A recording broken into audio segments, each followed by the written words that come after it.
clicked and then came as 0.006. 0.006. Okay. So if you give this as 1, obviously the tool will keep on moving. Once you, after even cutting, it will keep on moving. That is one thing. Again, if you don't give this number properly, convergence issues comes into play. So this is according to your cutting velocity. Okay. So if you change your cutting velocity, then you have to change this time period also, such a way that your tool will just cut the material up to here or up to here, not more than that. Okay. So others we keep it as a default. Click OK. Any doubts till now, guys?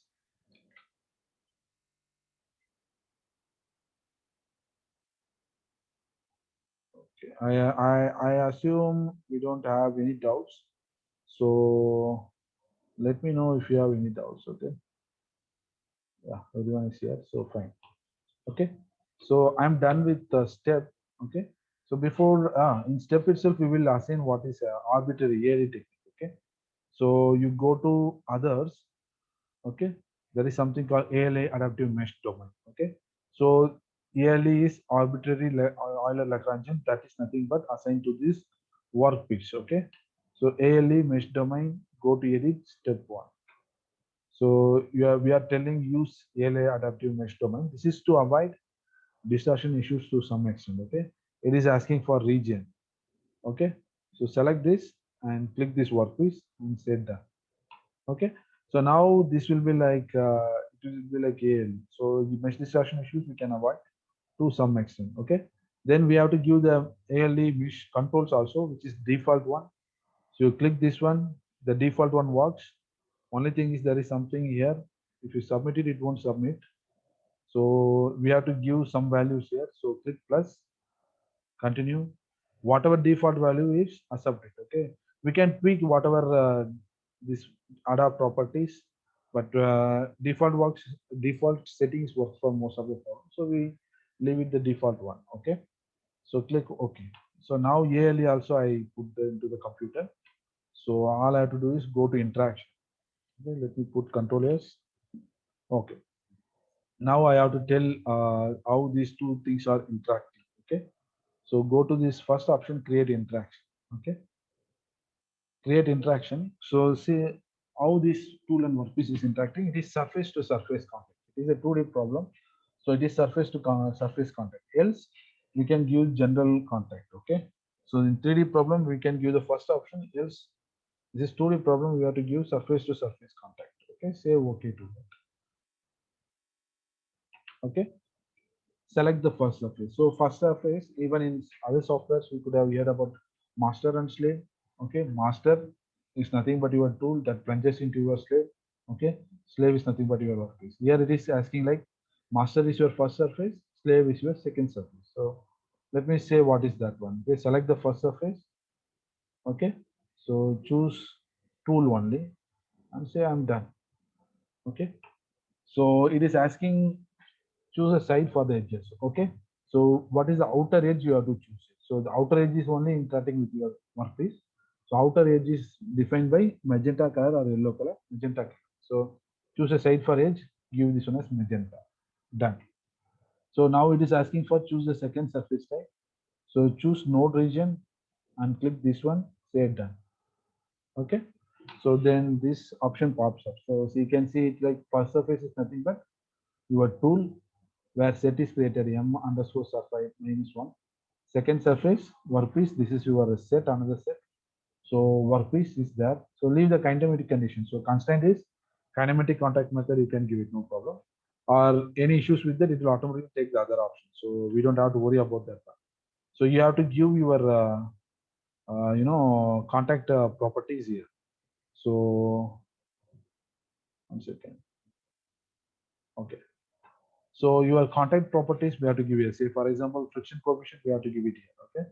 Or else actually we can go it here and give it create interaction property. But here itself we can have the option. So let me click this one. Okay. Leave the default name. Contact. Continue. Okay. So under this there is mechanical properties, thermal properties we can give. So mechanical property I'm giving tangential behavior. So tangential behavior is not frictionless. It is penalty. Okay. So which is nothing but point. So penalty is like like kinematic only. So penalty is kind of algorithm. So if some material plunges in to the tool, it will take care of it. Okay.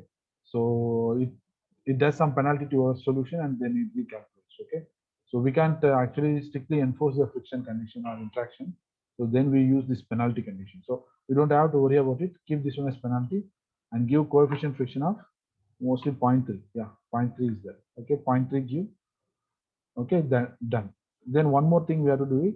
So once it heats, it should not fly away. Okay, so I have to give one more condition: normal behavior. So pressure over pressure. So this is hot content. Give the default one. Once it touches, it will keep on touching. It won't fly off.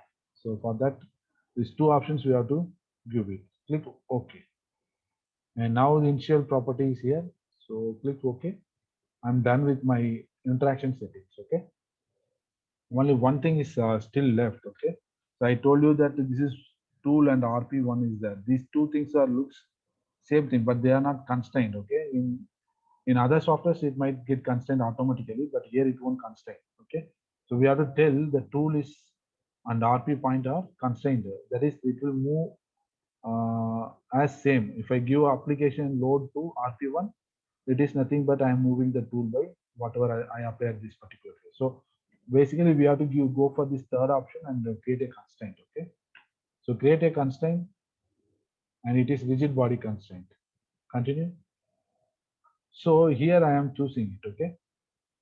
I'm choosing this tool, then I will choose RP1 and then I will say they are constrained. Okay.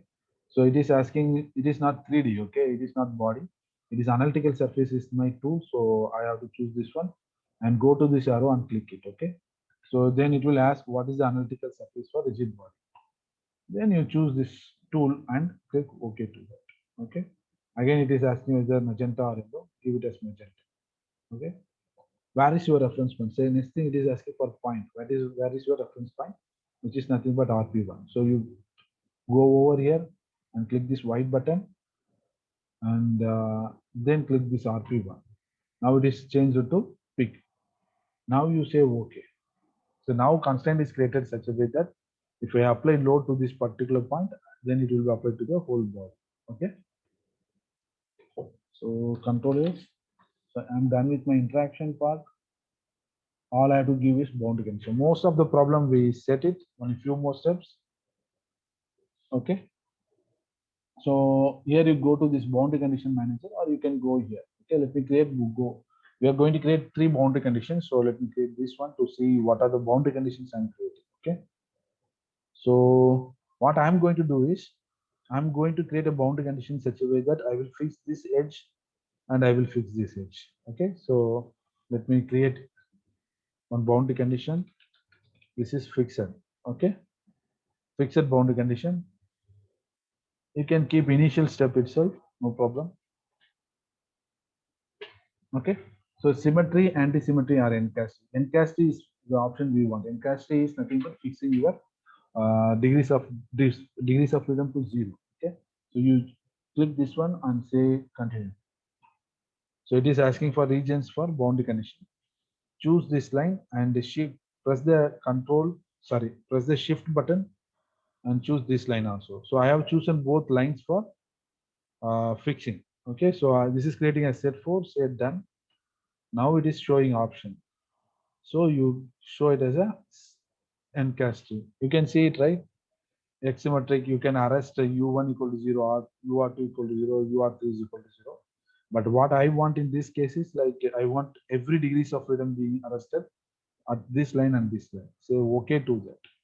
Now you can see everything is arrested. Okay. So next I have fixed the tool. Okay. So tool won't move now. Sorry, I fixed the workpiece. Workpiece won't move now. So all I have to do is I have to make the tool move in this direction. Okay. So what I am going to do is I will create one more boundary condition in such a way that tool will be allowed to move only in X direction. It won't move in Y direction or Z direction because of any reaction forces. I don't want that to happen. So what I am going to do is I will allow one more create boundary condition such a way that the tool will be allowed in only X direction. Let me create it and show it to you. Tool underscore allow. So give it as initial. displacement. Okay, I'm going to arrest the displacement in y and z directions. Okay, so continue. Select regions for the boundary conditions. So click this one. Okay, yeah, we are going to apply to RP1. So we don't have to choose tool. You click RP1 and say okay. So set 5 is created. So in initial frame, I think I created. Yeah, initial frame I created. Initially, everything is arrested. Then in step 1, I will go and change this displacement. Let me show it. Okay. Initially, the tool is fixed. So I will check everything and click OK to that. Then you can see propagated. You double click this propagated. Now you can defaultly see. In step 1, once this tool starts move again, your displacements, all displacements are 0. This is not, then your tool won't move at all. So I don't want this to happen. So untick your U1, okay?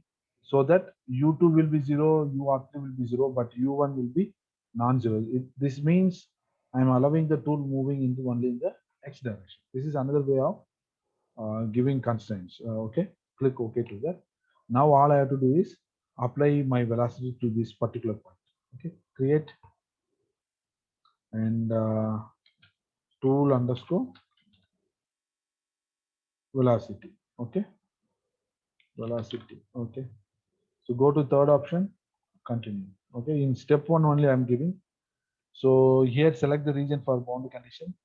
I can go and click here, or better, already I gave set 5. Okay, when I created this particular boundary condition, I choose this point at the time. There is something called set 5 has been created. So in order to avoid confusions or any issues, let me create this set. Highlight the selection in viewport. Okay, so continue. So basically the same reference point, I'm now applying my velocity. Okay, velocity, you tick it. I have to give it as 0.5. Okay, 0.5, and the tool has to move in the negative direction. So minus 0.5. So minus 0.5 is meter per second or meter per minute or meter per some other value that we have to figure it out. So I kept it like 100 meter per minute. That is, I can approximately convert it into meter per second. So I'm thinking this in terms of meter per second. So if I convert this into meter per minute, then it will be around 700 or 800 RPM. Okay. So 800 velocity, cutting velocity per minute. Okay, per minute. Yeah, per minute it will be. So you have to make sure this one has to be realistic. So click OK to this. Okay, now I'm set. Okay, so now you can see the arrow here. My tool is going to move like this. Okay, let me dismiss and save it. Okay, so we are done with our load. We are going to create mesh, the final step, more or less 3 final steps. Go to mesh. We have to mesh our workpiece only. So go to part, choose work. Okay, so this is very important because you have a student version, the number of nodes are going to create it should be less than 1,000. Okay, so let me click this seed option. Okay, it is like I'm telling what is the mesh size I want. Okay, approximate global size. Let me see how it is applied. See, some points are created. So now if I mesh it, if I say okay to this and mesh it, here one element will be created, then 2 elements will be created. So like that many elements will be created, but it is very close mesh. Solution will be calculated at this point, this point, this point, element created at this point. Okay, so it is still coarse mesh, so this may not be fine for me. Okay, so in order to make this one fine, I have to change this number. Okay, we probably not. So we had one more zero. See, now if I add one more zero, now mesh is these seeds are very close to each other, so mesh is somewhat very refined. Okay, so I can give okay and do the meshing part. So say for example, okay, I have done the seeding. Now if I click this one mesh part, it will say yes. Once I say it, it will mesh it. Okay, since I am having full version, it will not have any issues. Okay, but if you are having student version with whatever this number, with this much refinement, you might uh, face error. Okay, so in order to avoid that, let's keep the seed as 5 e power minus 5. Okay, so apply.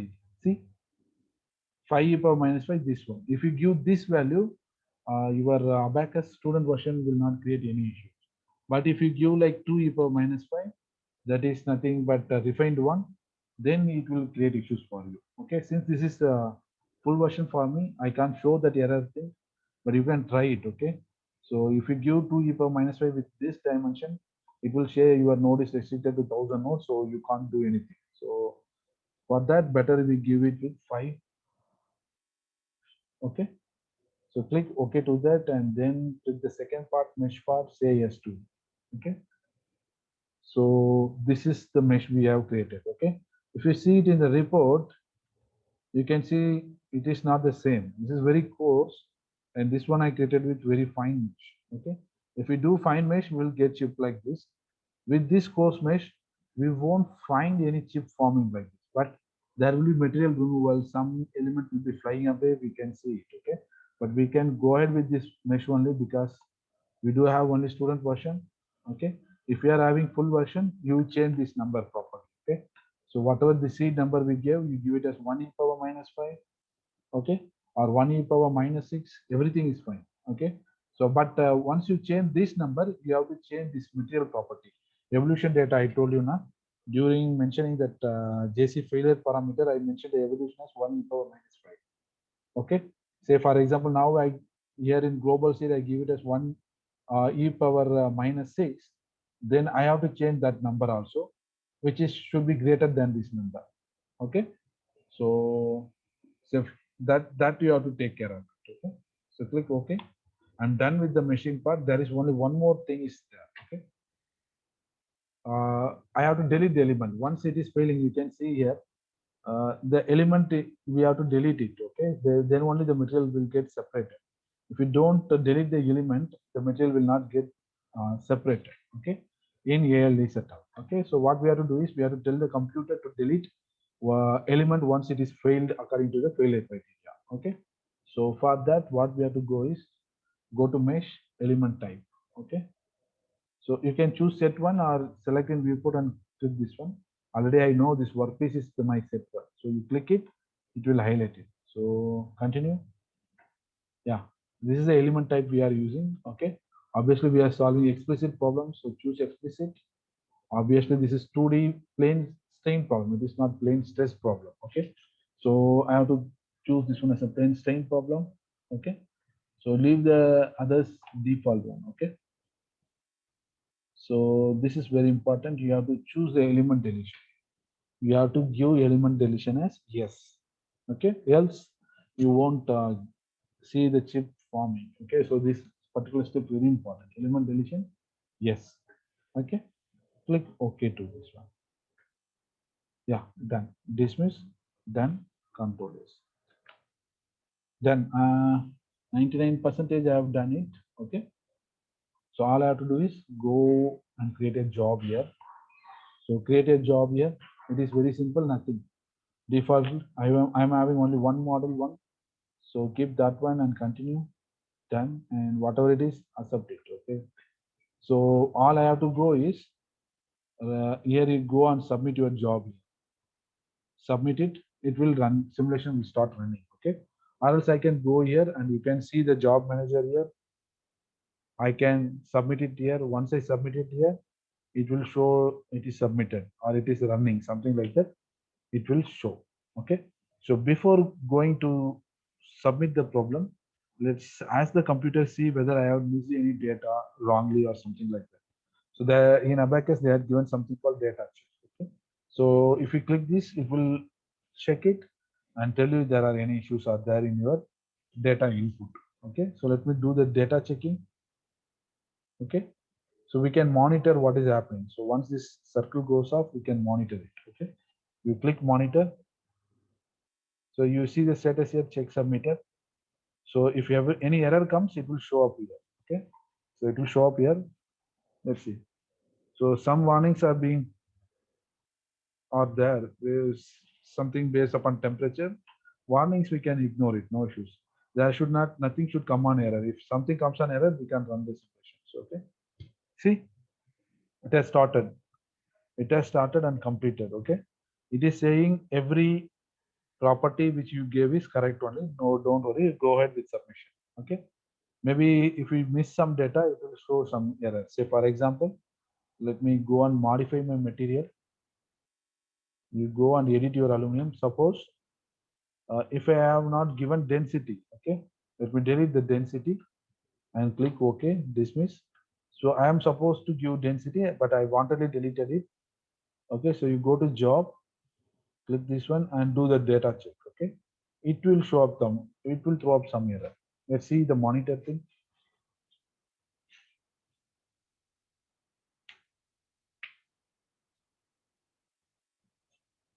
Yeah, see, no density has been specified for the material. Okay, so it will show up error. So with you have to read this error and go and see what has gone wrong. Okay, so let me dismiss and go to material manager, edit. Let me give density. Density is 2700. Now if you run the data check again, no issues will come. So do the monitor stuff.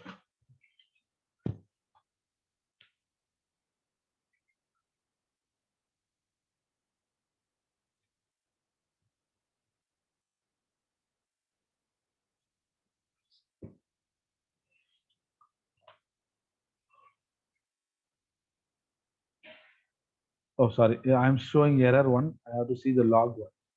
You can see data is completed. Here also you can see check completed. So there are no errors. I can submit it. Okay. I can submit it and it will run. But there is one more problem will happen. Okay. So once I cut the material, the status has to be updated. Okay. Whatever failure theory is happening, then that has to be updated in the GUI. For that to happen, I have to give one more setting. Okay. So our physics is set, everything is set, but if I have to see something as nicely like this, then I have to do one more setting. Okay. I have to tell the computer to update the damage thing frequently. Okay. So for that, you can't go here. You have to go here. Field output request. Okay.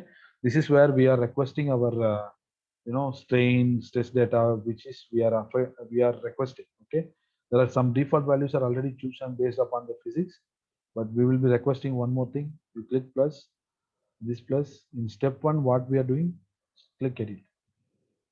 So in output, actually what we are asking in default is stresses. We are asking, so stress components, volume average stress components, everything we are asking. Okay, so suppose for example stress triaxility, we can ask for it. Okay, we can ask for stress diaxility, but not because in damage we use the stress diaxility.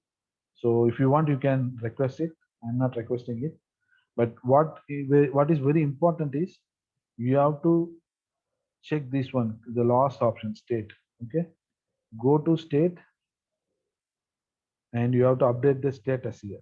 You have to click this one, status. Okay, so status is like once a failure is happening, that should be updated. Else your mesh lines will not be deleted. Then mesh lines will create some issues. So we have to do this step. Else you won't get nice pictures. Okay, this is very important.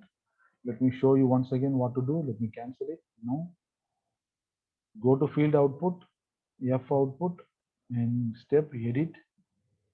So go to the last option. These are defaultly something are already created. Go to our last option, state, and here in status you have to click and OK. You have to click. So now I am set mostly. Say Control S. So I am set with every setting, so I can submit my job. Go to job, create this one, submit it. Okay. Let me monitor it. Okay. I should see some numbers here. Then only it is working. Let's wait for a few minutes. Let's see.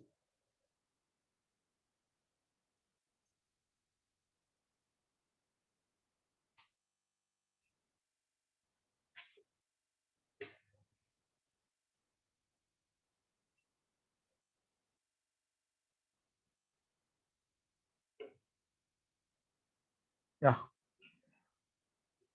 So something is happening. I can get some numbers here. Okay.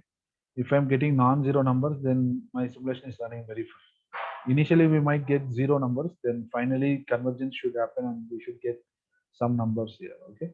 Let me get some 2 or 3 steps. Then we can see the results.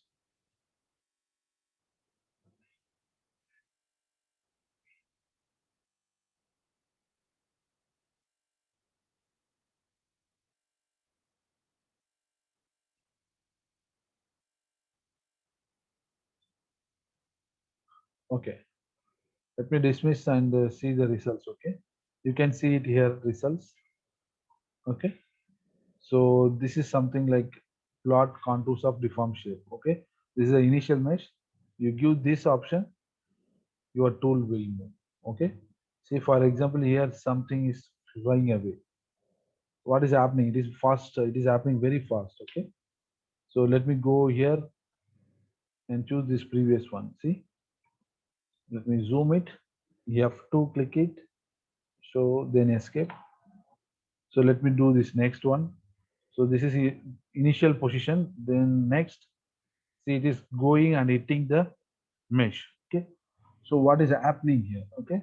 That is very important. So it is touching each and every element, and every element is failing.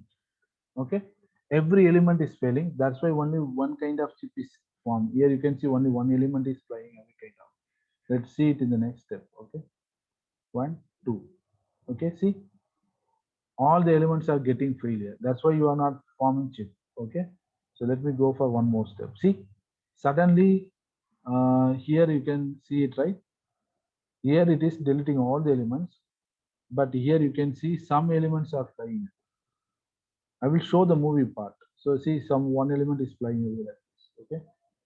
We can call this one as chip, but maybe brittle material we can call this one as kind of chip. But exactly from film point of view, it is element only flying away. Okay.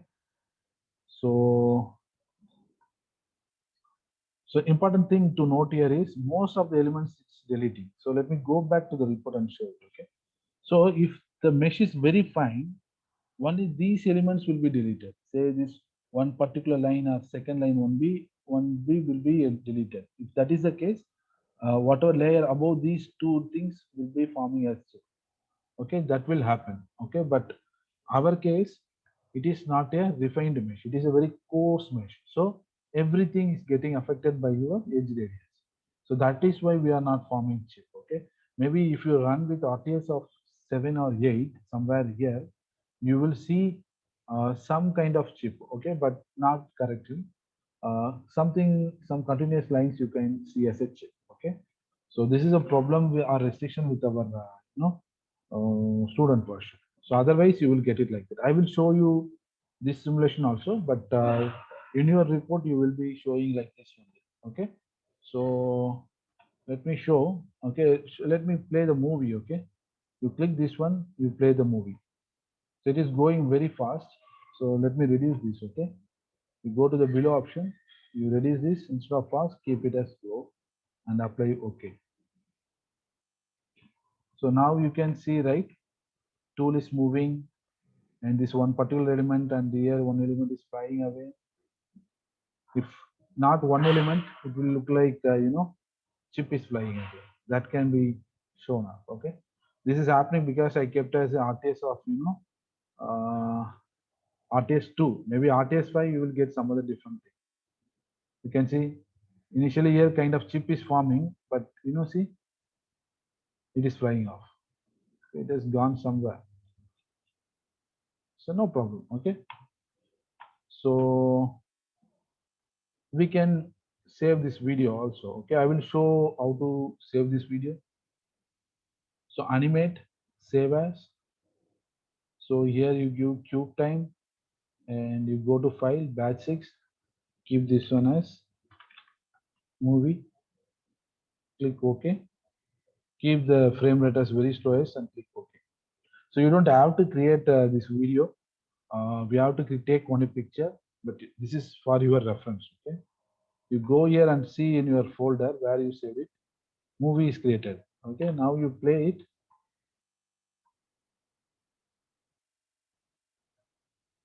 So it will show the simulation. Okay, like whatever we got it, it is showing it as a kind of movie. Okay, so let me close it.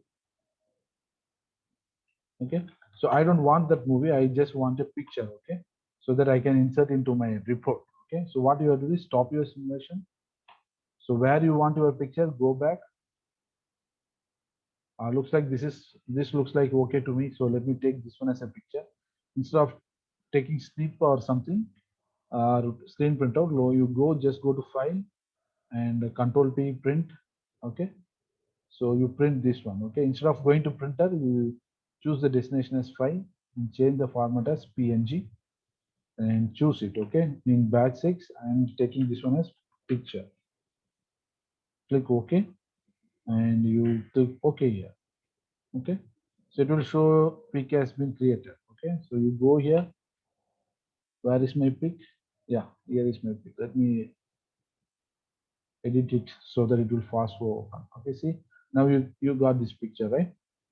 This picture is what you are supposed to insert in your report, like this. You take that picture and insert it here. Okay, so now all we have to do is we have to come to the final part. So our objective is to study, um, study edge radius effect in ultra precision machining. So what is the edge radius effect?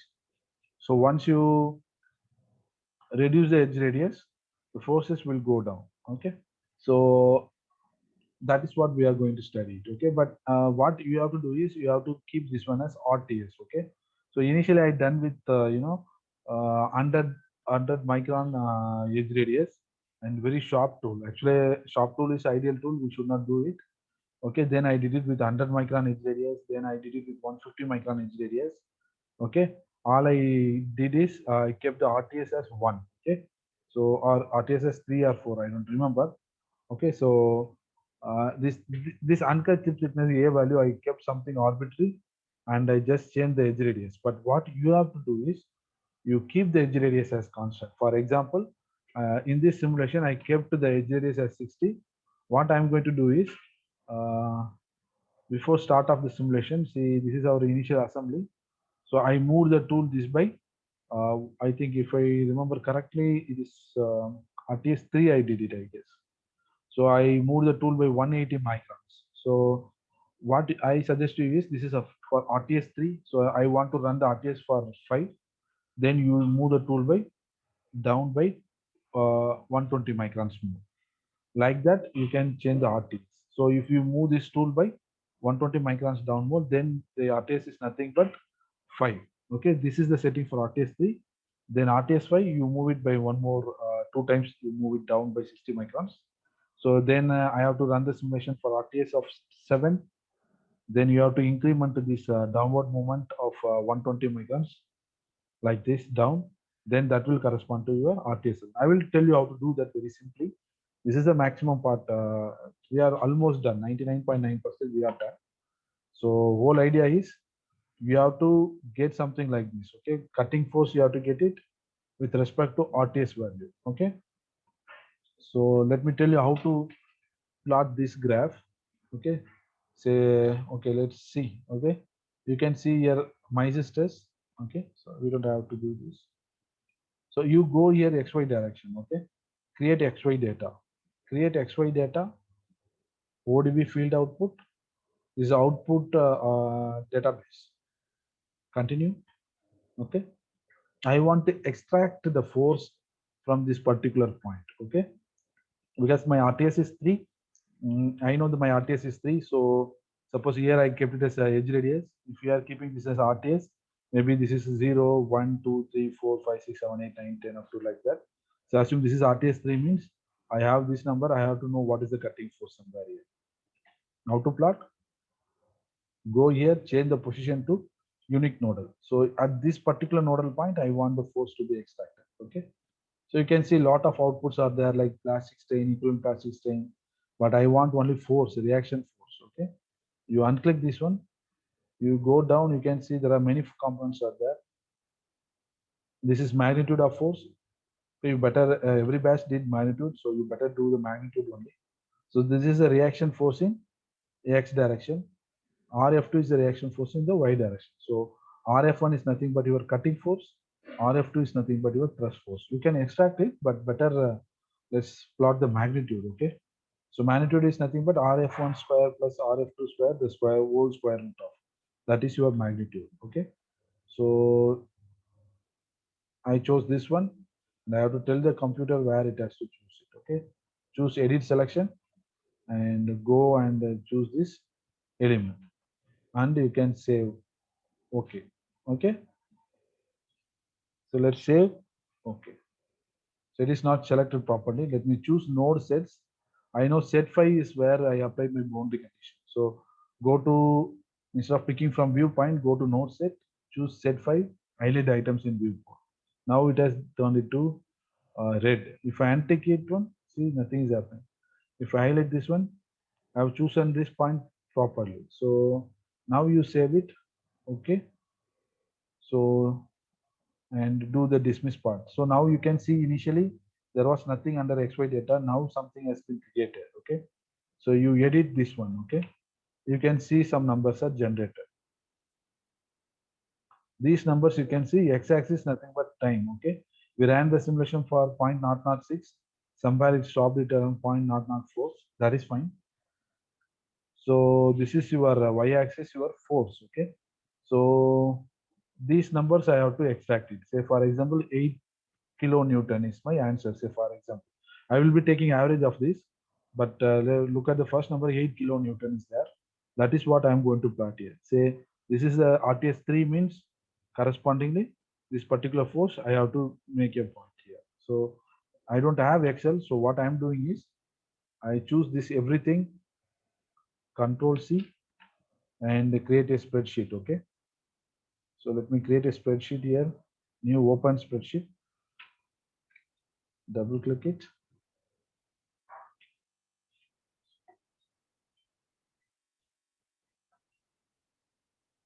It's not launching. Let's wait. Ah, it has launched.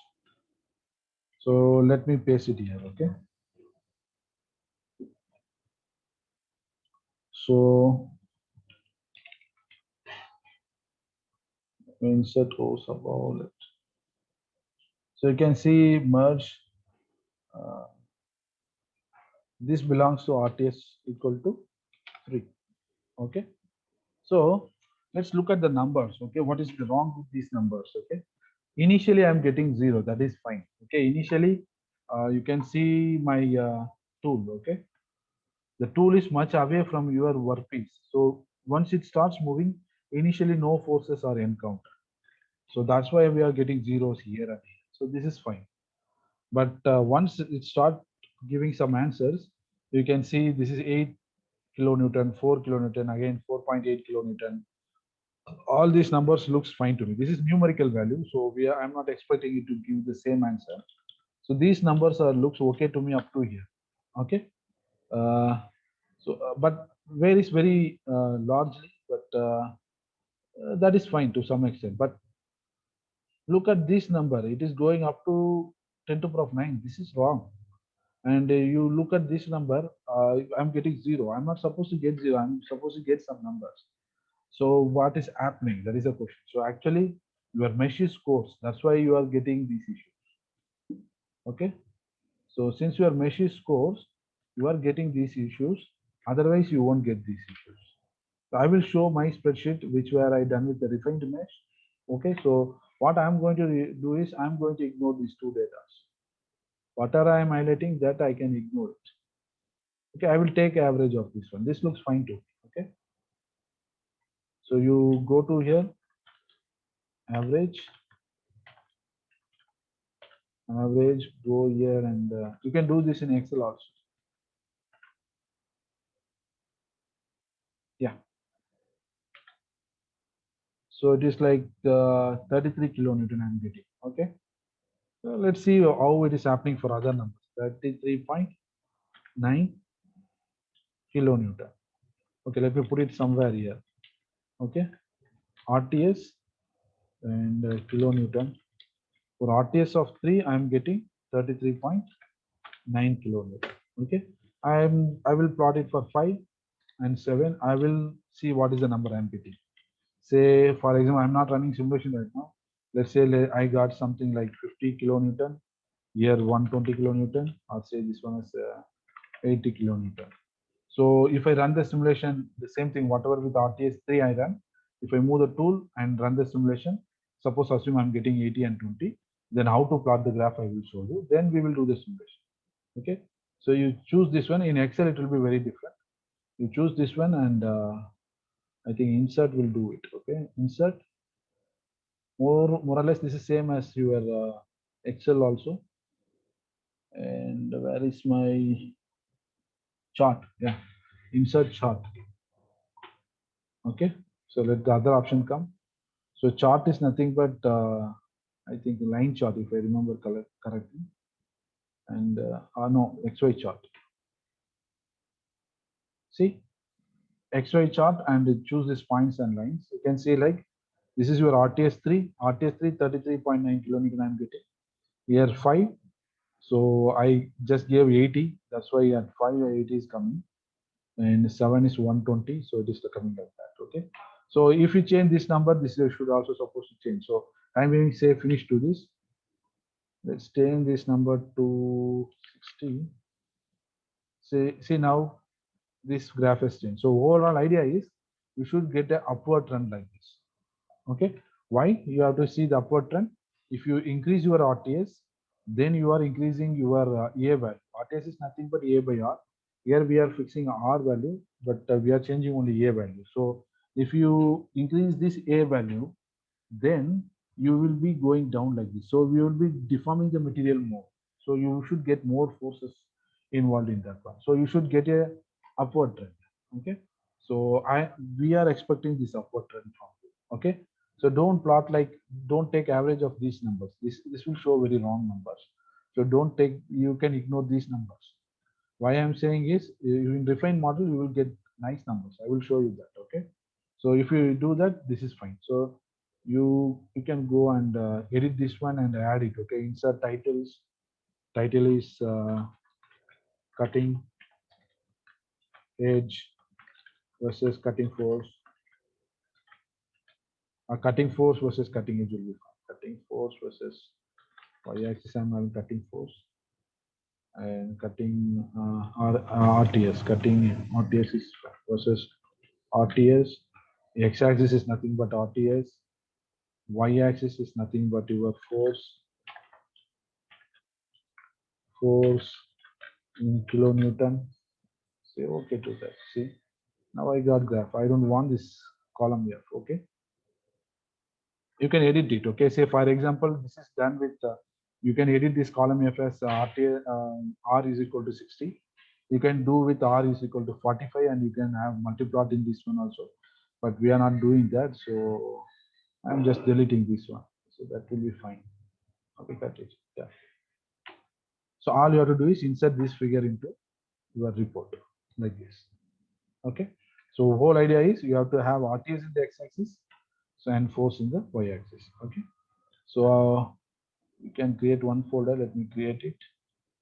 This is RTS is equal to 5, and sorry, RTS is equal to 7. I will paste values here to see what I got it. Okay. So let's go back to our simulation and see whether simulation is over or not. Go to here, go to job and see. Okay. So you can see it is aborted. It should come as completed. Why it is aborted? Maybe some elements could have distorted very badly. See, you can see error somewhere here.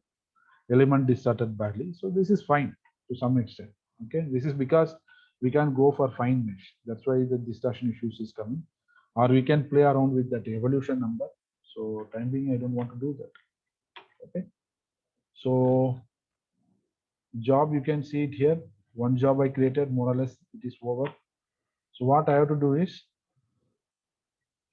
this is corresponding to RTS3. I have to create RTS5. So what I have to do is copy this model. Okay. Say it as model 2 or RTS of 5. Shall I say it as RTS of 5? Model RTS of 5. Click OK. Okay. Now you go and edit it in assembly. Okay.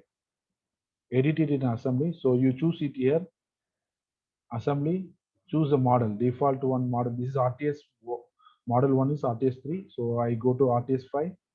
So do the assembly part. So what I'm planning to do is I'm going to choose this instant and move it by you know 2 RTS, which is nothing but 120 microns. Already I moved this tool by 180 RTS. So sorry, 180 microns I moved it. That is corresponding to RTS3. So if I move it to again by 2 RTS, it will become RTS5. So move this tool, safety reason, done. Starting point is 0, 0. End point is how much RTS I have to 2 RTS I have to move down. That corresponds to 120 microns in Y direction. Because I chose edge radius as 60 microns, this is 120 microns, negative 120 microns. Let me enter it. See, now it has moved down. Say OK to that.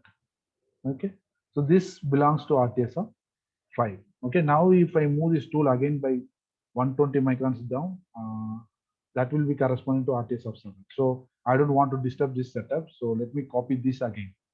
Copy model and change this one as RTS 7. Okay. Now you choose your model RTS 7, assembly, same assembly. So now you move this tool. Okay. Click OK.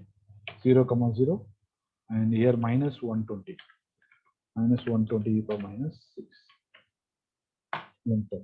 It has gone down. Click OK to that. So this corresponds to RTS of 7. So once you're done with this first setup, this is everything is very easy. Okay. Now you go to job. Okay. Create job anywhere. So job 1 corresponds to RTS of 3. I don't want to rename it. If I rename it, it might throw some error. I'm not doing it. So let me create one more job. This job I am doing with my model of RTS 5. Okay. So job is for RTS 5. Continue. Whatever it is, click OK. Let me create one more job. That yeah, this is job of RTS 7 and choose the model as RTS 7 and continue and say OK to that. So now all I have to do is everything is set up. All I have to do is submit. So once I submit, RTS 5 is running. Again, you can submit RTS 7 also. Submit it. It will also run. Okay. Now you can go and see individual monitor. Okay. Now you can see the monitor here for RTS 5. It will show some numbers here. Likewise, you can dismiss and you can show the monitor. So end of it, you will do the same Excel thing and you will paste data like this here and we will see what is the exact kilonewton I'm getting. Okay.